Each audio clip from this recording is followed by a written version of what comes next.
میرے اللہ، اللہ میرے اللہ، اللہ۔ میرے دوستو، حج کیا ہے؟ حج جو ہے یہ اللہ رب العزت کے محبوب بندوں کا، محبوب انبیاء کرام کی کچھ اداؤں کا نام، کچھ وفاؤں کا نام اور کچھ دعاؤں کا نام اللہ پاک نے حج رکھا۔ وہ کیسے؟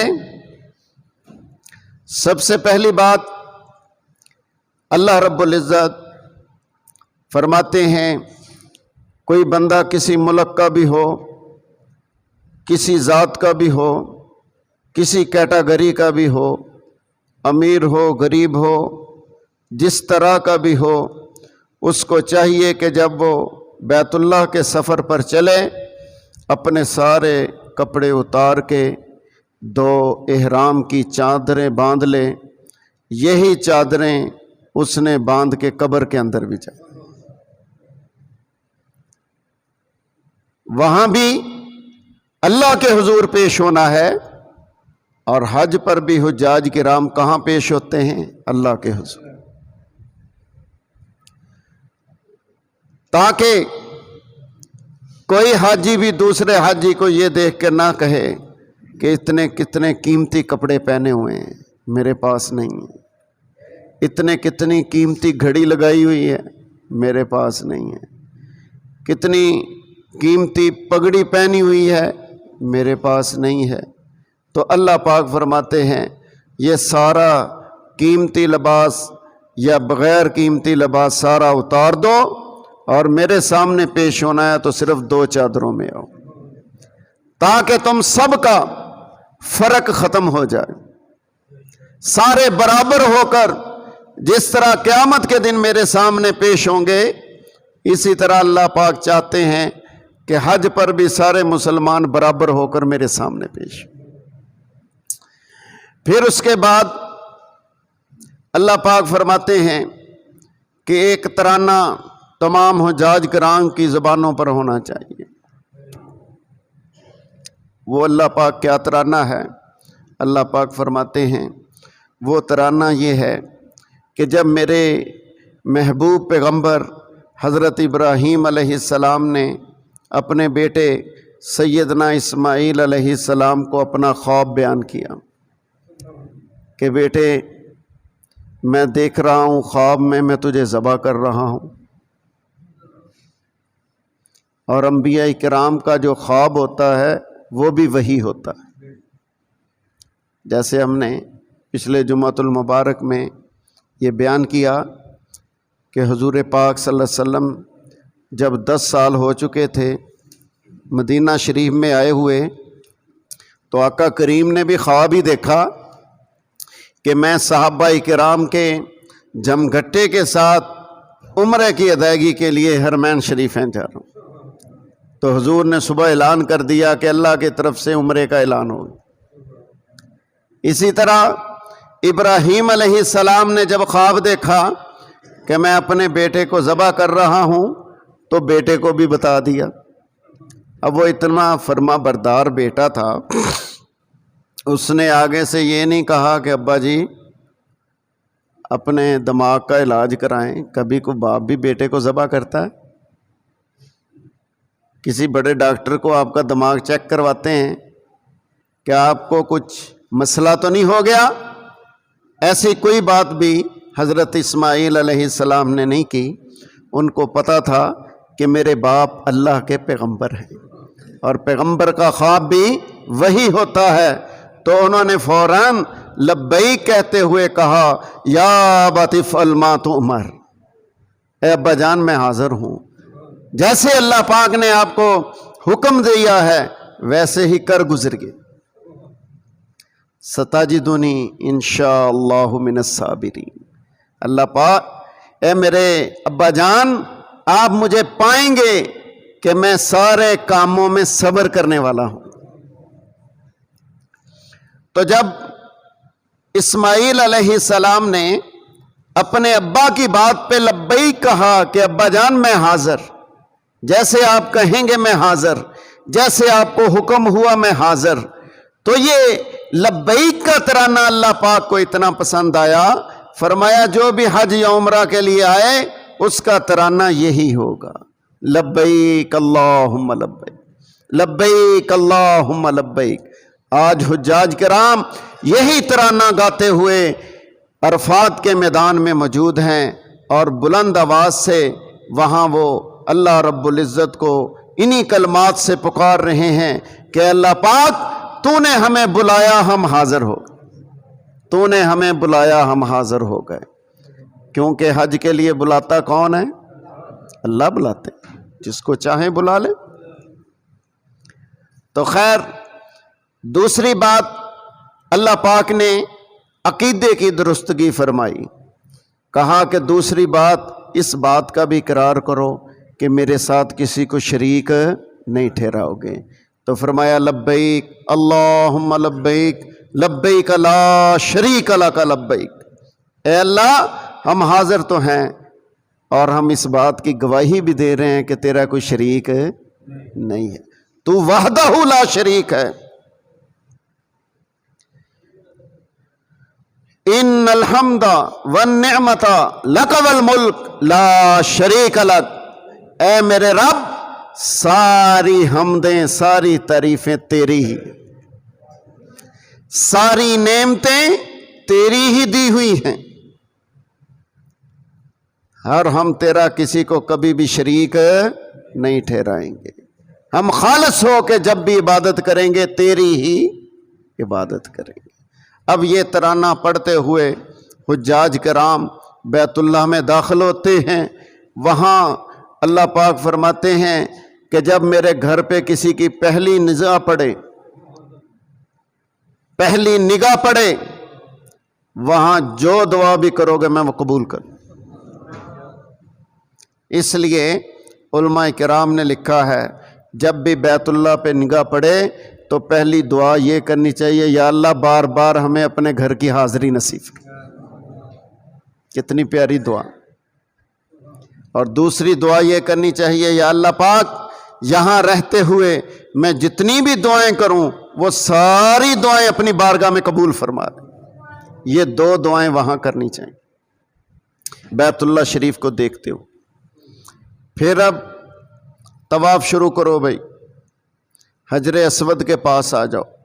یہ حجر اسود جو ہے یہ جنت سے لایا ہوا ایک پتھر ہے، اور حضور پاک صلی اللہ علیہ وسلم فرماتے ہیں اس پتھر میں خاصیت یہ ہے کہ جو بھی مسلمان گنہگار اس کو چومے گا یہ پتھر اس کے سارے گناہ کھینچ لیتا. اب حضور نے بھی چوما، صحابہ نے بھی چوما. حضرت عمر رضی اللہ تعالیٰ عنہ طواف کرنے لگے، پتھر سے کہا اے حجر اسود انک حجر، تو کیا ہے؟ ایک پتھر ہے.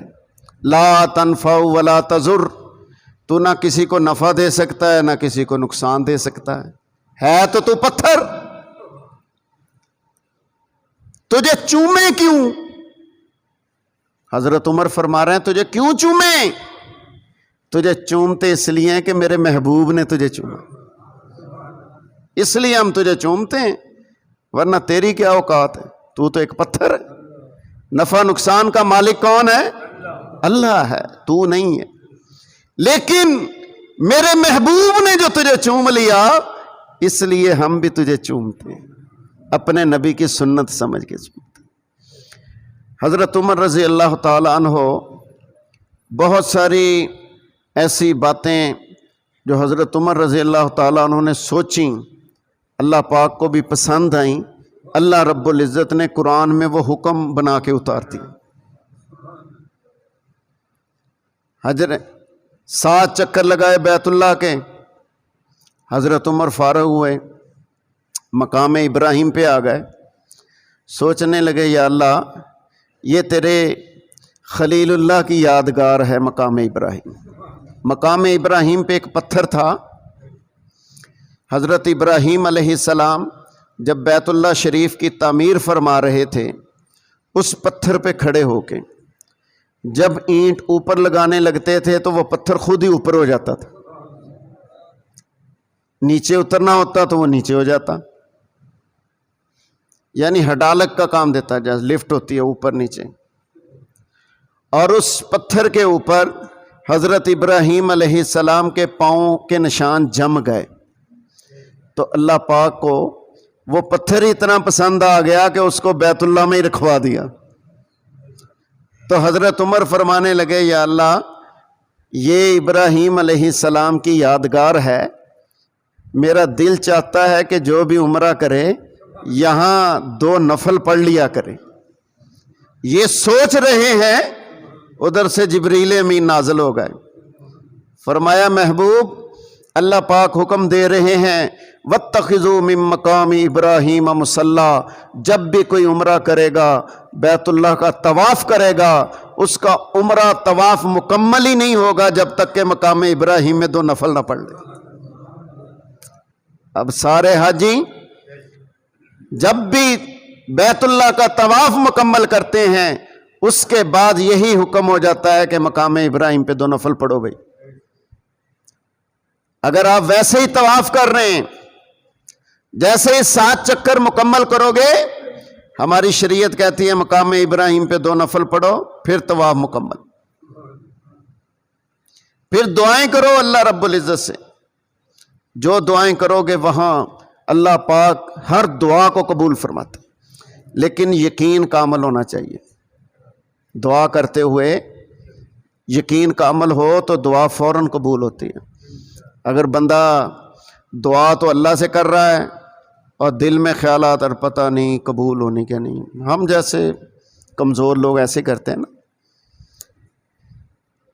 حجاج بن یوسف بیت اللہ کا طواف کر رہا تھا، اس نے دیکھا کہ ایک بزرگ آدمی غلاف کعبہ کو چمٹا ہوا ہے اور کوئی دعا کر رہا ہے۔ وہ اس کے قریب چلا گیا، کھڑا ہو گیا۔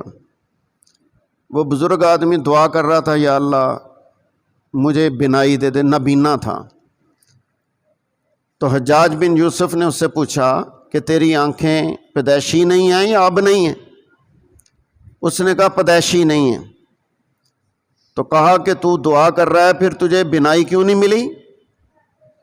کہنے لگا پتہ نہیں، اتنے سالوں سے میں یہاں پہ ہوں، دعائیں کر رہا ہوں اور بینائی نہیں آ رہی۔ تو حجاج بن یوسف نے اس سے کہا کہ یہ کیسے ہو سکتا ہے بھائی، کوئی بندہ اللہ سے خلوص سے مانگے اور اللہ اسے دے نا، یہ نہیں ہو سکتا۔ وہ بڑا سخت بادشاہ تھا، اس نے کہا میں نے ابھی طواف شروع کیا ہے، پہلا چکر لگا رہا ہوں، جب میرا چکر مکمل ہو جائیں 7 تو تیری بینائی آ جانی چاہیے، اگر نہ آئی تو پھر میں تیرا سر قلم کر دوں گا، چل مانگ اللہ سے۔ اب وہ حجاج بن یوسف جو تھا وہ اپنا طواف شروع کیا، اس نے ادھر وہ جو نبینا تھے وہ اس نے تو پھر شور مچا دیا، حال جنہوں کہتے ہیں اللہ کو حال پاتی یا اللہ۔ اب وہ اتنے صدقے دل سے اس نے دعا مانگی کہ جب حجاج بن یوسف کا طواف مکمل ہوا اللہ نے اس کو بینائی دے دی۔ اس نے کہا کہ جو پہلے تو مانگتا تھا نا صدقے دل سے نہیں مانگتا، اب تو صدقے دل سے مانگا تو دیکھ اللہ نے دے نہیں دی۔ تو خیر وہاں سے فارغ ہوتے ہیں تو اللہ کا حکم آ جاتا ہے کہ صفا اور مروہ کی صحیح کرو۔ یہ صحیح کیا ہے جی؟ ادھر صفا پہاڑی ہے، ادھر مروہ پہاڑی ہے، اب ادھر سے ادھر کو جاؤ، ادھر سے ادھر کو آؤ، یا اللہ یہ کیا چکر؟ تو اللہ پاک نے فرمایا میں نے پہلے نہیں کہا تھا کہ یہ میرے محبوب بندوں اور بندیوں کی ادا کا نام حج ہے، عمرہ ہے۔ اب یہاں کیا ادا ہے؟ جب حضرت ابراہیم علیہ السلام اپنی اہلیہ سیدہ ہاجرہ بی بی اور اپنے دودھ پیتے بچے حضرت اسماعیل کو وہاں چھوڑ کے جا رہے تھے تو بی بی ہاجرہ نے صرف اتنا ہی پوچھا کہ کس کے سہارے چھوڑ کے جا رہے ہو؟ اللہ پاک قرآن پاک میں فرماتے ہیں بِوَادٍ غَيْرِ ذِي زَرْعٍ، ایسی وادی میں میرا ابراہیم اپنی بیوی اور بچے کو چھوڑ کے گیا جس وادی میں سبزے کا نام و نشان بھی نہیں تھا، پانی کا نام و نشان بھی نہیں تھا۔ کہا اللہ کے سہارے، کہنے لگی جاؤ، وہ اللہ ہمیں ضائع نہیں کرے گا۔ یہ ہوتی ہے تربیت، پیغمبرانہ تربیت۔ اب کھانے پینے کی چیزیں ختم ہو گئیں اور اسماعیل علیہ السلام بلک رہے ہیں، رو رہے ہیں بھوک کی وجہ سے۔ اماں نے ان کو لٹایا اور خود دیکھنے لگیں کہ شاید اللہ کی مدد آئے، کوئی قافلہ آ جائے۔ صفا پہاڑی پہ چڑھ گئیں، پھر وہاں سے اترتی اور بیٹا نظر نہ آتا تو وہاں سے دوڑ لگاتی مروہ کی طرف، جہاں بچہ نظر آنا شروع ہوتا پھر آہستہ آہستہ چڑھتی۔ پھر ایسے ہی جب انہوں نے 7 چکر لگائے تو اللہ پاک کی رحمت کو جوش آ گیا۔ اللہ پاک نے جبریل امین کو بھیجا کہ وہاں پر مارو جہاں ہمارا اسماعیل کی ایڑیاں رگڑ رہا ہے۔ اب دودھ پیتا بچہ وہ ایڑیاں رگڑے تو کتنی کی طاقت ہوگی اس میں۔ تو جبریل امین نے پاؤں پر مارا، اللہ پاک نے جنت کا چشمہ جاری کر دیا، اور بی بی دوڑتی ہوئی آئیں، آتے ہی کہا زم زم رک جا۔ یہ الفاظ بھی اللہ کو اتنے پسند آئے کہ آج تک اس پانی کا نام ہی مائے زمزم پڑ گیا۔ حالانکہ زمزم کا معنی کیا ہے؟ رک جا، رک جا، پھیل نہ۔ تو یہ نام، یہ الفاظ اللہ پاک کو اتنے پسند آئے کہ اس کا نام ہی مائے زمزم، زمزم کا پانی۔ اب اماں کی وہ ادا بھی اللہ کو پسند آئی، تو اللہ پاک نے کہا کہ جہاں سے یہ اماں دوڑی تھیں وہاں سے ہر حاجی کو دوڑنا پڑے گا۔ جہاں تک یہ دوڑی تھی وہاں تک ہر ایک کو دوڑنا پڑے گا، اور یہاں تک کہ اپنے محبوب سے بھی کہا میرے محبوب تو بھی جب تک یہاں سے دوڑے گا نہیں تیرا بھی عمرہ قبول نہیں۔ یہ اتنی ادا اللہ کو پسند آئی۔ پھر عرفات میں چلے گئے حاجی، فرمایا کہ جو بندہ میدان عرفات میں 9 ذی الحجہ کو پہنچ جائے، احرام باندھا ہو، حج کی نیت ہو، اللہ پاک اس کا حج قبول فرمائے، اور میدان عرفات میں ہی قیامت قائم ہوگی۔ اب اس میدان کی خصوصیت یہ ہے کہ اس میدان میں جتنے لوگ بھی آ جاتے ہیں سب کو سما لیتا ہے۔ حضور کے دور میں 1,24,000 لوگ صحابہ تھے جنہوں نے وہاں حج کیا، تو اس کے ارد گرد نشان لگا دیے گئے۔ اب کتنے حاجی ہوتے ہیں بھائی؟ کبھی 10 لاکھ، کبھی 20 لاکھ، اب تو کرونا کی وجہ سے تھوڑے سے کم ہے، 30-40 لاکھ لوگ اسی میدان میں سما جاتے ہیں۔ یہ اس میدان کی خصوصیت ہے۔ اب اگلے دن اللہ کا حکم نازل ہوا، شیطانوں کو کنکریاں مارو۔ یا اللہ شیطان تو نظر نہیں آ رہے، کہا میرے محبوب کو نظر آئے تھے۔ ابراہیم علیہ السلام جب اپنے بیٹے کو لے کے جا رہے تھے تو شیطان سامنے آ گیا، اس نے کہا او ابراہیم کدھر جا رہے ہو؟ اور بچہ ذبح کرانا چھوڑو یار، کچھ اور کر لو۔ تو ابراہیم علیہ السلام نے 7 کنکریاں ماریں، پھر آ گیا پھر ماریں، پھر آ گیا پھر ماریں۔ اللہ پاک نے فرمایا کہ حج کے لیے کنکریاں مارنی ضروری ہیں، شیطان نظر آئے یا نہ آئے۔ پھر ابراہیم علیہ السلام بیٹے کو ذبح کر رہے ہیں، اور بیٹا بھی کہہ رہا ہے مجھے صبر کرنے والوں میں ابا جی پاؤ گے، آہو بکا نہیں کروں گا، آرام سے لیٹا رہوں گا۔ اب انہوں نے چھری چلانا شروع کی، چھری چل گئی، جب آنکھیں کھولی تو دیکھا وہاں دمبا ذبح ہو گیا، بیٹا ساتھ کھڑا۔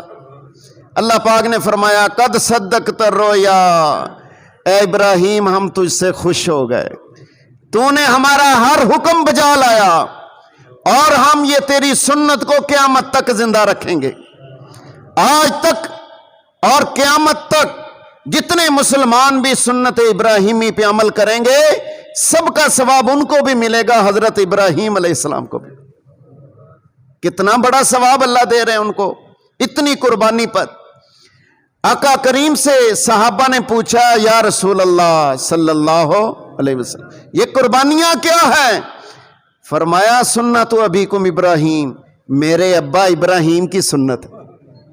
یہ نہیں کہا اللہ کا حکم، اللہ کا حکم تو ہے، لیکن حضور نے تعبیر کتنی اچھی کی کہ ہمارے ابا ابراہیم علیہ السلام کی سنت پوری کر رہے ہیں۔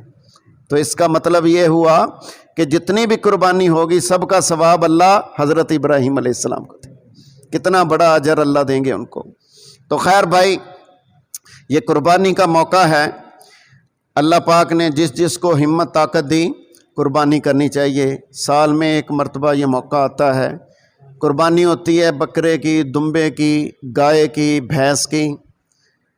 بھینس جو تھی یا کٹا یہ عرب میں اس دور میں نہیں ہوتا تھا، لیکن دوسری جگہوں پہ یہ جانور موجود تھا، اس لیے حضرت علی رضی اللہ تعالیٰ عنہ فرماتے ہیں کہ یہ گائے اور بھینس الجاموس کالبقر، حضرت علی رضی اللہ تعالیٰ عنہ کا فرمان ہے کہ یہ جو بھینس ہے یہ گائے کے حکم میں ہے، یہ اسی کی ایک نسل ہے۔ گائے کی پتہ کتنی نسلیں ہیں؟ کسی کو نہیں پتہ، کسی ملک میں کسی طرح کی گائے ہے، کسی میں کسی طرح کی۔ تو حضرت علی نے بھی یہی فرمایا، ان کے شاگرد حضرت حسن بصری رحمۃ اللہ علیہ وہ بھی یہی فرماتے ہیں، اور اس کے بعد جتنے بھی مجتہدین محدثین گزرے سب نے اسی بات پہ اتفاق کیا کہ جس طرح گائے یا بیل کی قربانی ہے اسی طرح بھینس اور بھینسے کی بھی قربانی ہے، اور اسی طرح اونٹ کی قربانی ہے۔ بس یہی جانور ہیں قربانی کے، اس کے علاوہ اور کوئی جانور قربانی کے لیے نہیں ہے۔ اللہ پاک ہمیں عمل کی توفیق عطا فرمائے۔